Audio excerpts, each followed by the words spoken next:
우리 아이를 위한 클릭, 우아클의 김기현입니다. 벌써 날씨가 선선해지면 드는 생각이 있죠? 아, 독감 예방 주사를 맞아야 될 때가 왔구나, 이런 생각이 드실 거예요. 제가 옛날에 저희 딸한테 물어봤어요. 독감이 뭔지 알아? 그랬더니 어디서 들었는지 아주 독한 감기라고 얘기를 하더라고요. 뭐 특별히 틀린 말은 아닌 것 같기는 한데요. 바이러스라고 얘기 요즘 많이 들어보셨잖아요. 독감은 우리가 일반적으로 걸리는 감기랑은 조금 다른 바이러스 때문에 오는 건데요. 바이러스랑 세균이랑 뭐가 다를까요? 세균 같은 경우에서는 혼자서 어떤 환경이 주어져도 잘 살아갈 수가 있어요. 바이러스 같은 경우에서는 절대로 혼자서 살아갈 수가 없어요. 바이러스를 이 옷에다가 하나 놓는다면 이 바이러스는 다른 세균이나 또 도움을 받아야 되는 다른 부분들이 없기 때문에 바이러스는 혼자서 절대 살아갈 수가 없어요. 이게 가장 큰 차이라고 생각하시면 될 것 같아요. 우리가 숨을 막 깊이 들여 마시면 코를 통해서 또는 입을 통해서 여기 기도를 통해서 기관지로, 그리고 나뭇가지로 나눠져 있는 작은 기관지를 통해서 폐포라는 공기주머니로 공기가 들어가요. 이렇게 숨을 쉬는데 필요한 모든 부분들을 다 우리가 합쳐서 호흡기라고 얘기를 하거든요. 이 호흡기에 주로 감염을 일으킨다고 해서 호흡기 바이러스라고 우리가 얘기를 해요. 그 원인 바이러스 중에 하나인 독감 바이러스를 우리가 인플루엔자 바이러스라고 얘기를 하고 있어요. 가장 흔한 증상 중에 하나는 목이 막 붓고 아프고 열도 되게 심하게 나고 기침, 그리고 콧물, 재채기, 그리고 코가 막히는 친구들도 있고요. 이게 조금 심하게 오는 친구들은 막 으슬으슬 떨리고 괜히 여기저기가 쑤시고 아프다고 해요. 그리고 머리가 아픈 경우도 있고 어떤 친구들은 막 배가 많이 아프다고 얘기를 하는 친구들도 있어요. 바이러스가 우리 몸 안에서 약 2-3일 동안 몰래 숨어서 이 면역 체계들을 살펴봐요. 이 시기를 우리가 잠복기라고 얘기를 합니다. 그 다음에 이때다. 이제 나가서 내가 얘네들을 다 무찔러야지 하고 나가서 바이러스들이 난리를 치기 시작하면 보통 우리가 얘기하는 병에 걸리게 되는 거예요. 보통 독감 같은 경우에서는 일주일에서 심하면 열흘 정도 심하게 앓는다고 얘기를 해요. 그러고 나서 증상이 좋아지게 되죠. 엄마들도 그런 엄마들 있어요. 주사 맞췄는데 걸렸어요, 선생님. 금년에 안 맞을래요.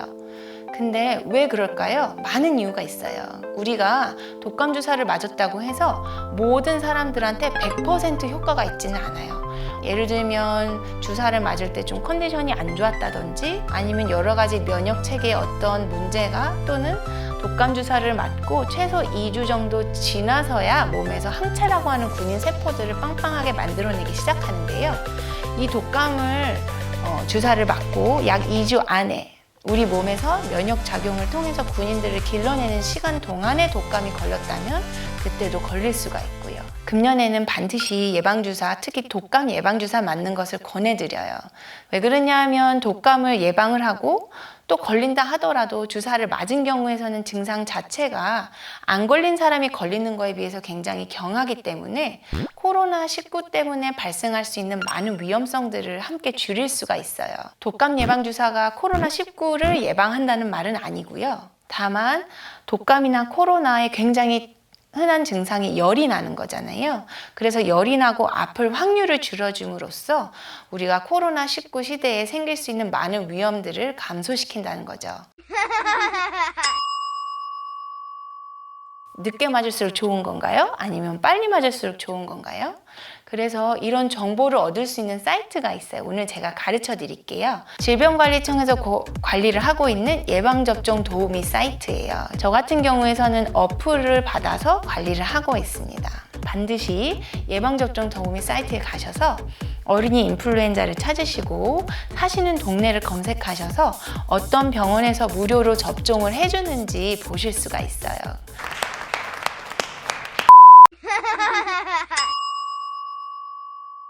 제일 중요한 거는 그 병에 걸린 사람들을 만나지 않는 게 가장 좋아요. 혹시 열이 난다면 적어도 열이 다 떨어지고 나서 24시간까지는 열이 확실히 나지 않는 걸 확인을 하고 외출을 하거나 다른 사람들을 만나는 게 좋아요. 또 요즘 굉장히 많이 얘기를 하고 있는데 기침이나 재채기를 할 때는 기침 에티켓이라고 그래서 예절이 있지요. 꼭 코와 입을 가리고 하는 게 좋아요. 근데 저도 옛날에는 잘 몰라서 이렇게 손에다 대고 했었거든요. 근데 생각해보면 우리가 이렇게 손에다가 기침을 하고 문도 열고 친구들이랑 손도 잡고 그렇기 때문에 내 손에 묻은 병균을 다른 사람한테 옮길 수가 있어요. 그렇기 때문에 기침이나 재채기를 할 때는 꼭 소매에다가 이렇게 기침을 하시거나 또는 이렇게 어깨 쪽에다가 해서 손에 묻지 않게 하시는 것도 좋을 것 같아요. 그리고 세 번째로 정말 중요한 거는 손 씻기죠. 보통 우리가 30초 이상 깨끗하게 손을 씻으라고 얘기를 해요. 근데 저도 오늘 화장실에서 갔다 나오면서 이 30초를 생각을 했거든요. 근데 하나, 둘, 셋 이렇게 세는 게 쉽지가 않더라고요. 그래서 제가 얼마 전에 저희 큰딸한테 들은 팁이 있는데요. 바로 Happy birthday to you. Happy birthday to you.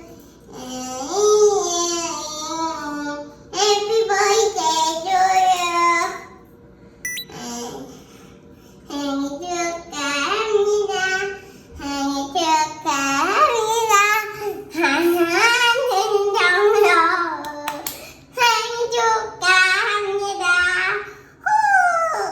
요거를 기억을 하면서 속으로 노래를 부르면서 손을 씻는 게 좋고요. 손을 씻어야 되는데 물과 비누가 없다. 그럴 때는 요즘 우리가 많이 가지고 다니는 알코올이나 손 세정제로 씻는 것도 좋습니다. 그리고 밖에서는 손을 씻지 않는 상태로 눈, 코, 입을 만지지 않는 게 좋아요. 그래서 눈을 비빈다거나 기침을 한다거나 코를 판다거나 이런 것들은 되도록이면 하지 않는 게 좋습니다. 그러니까 이제는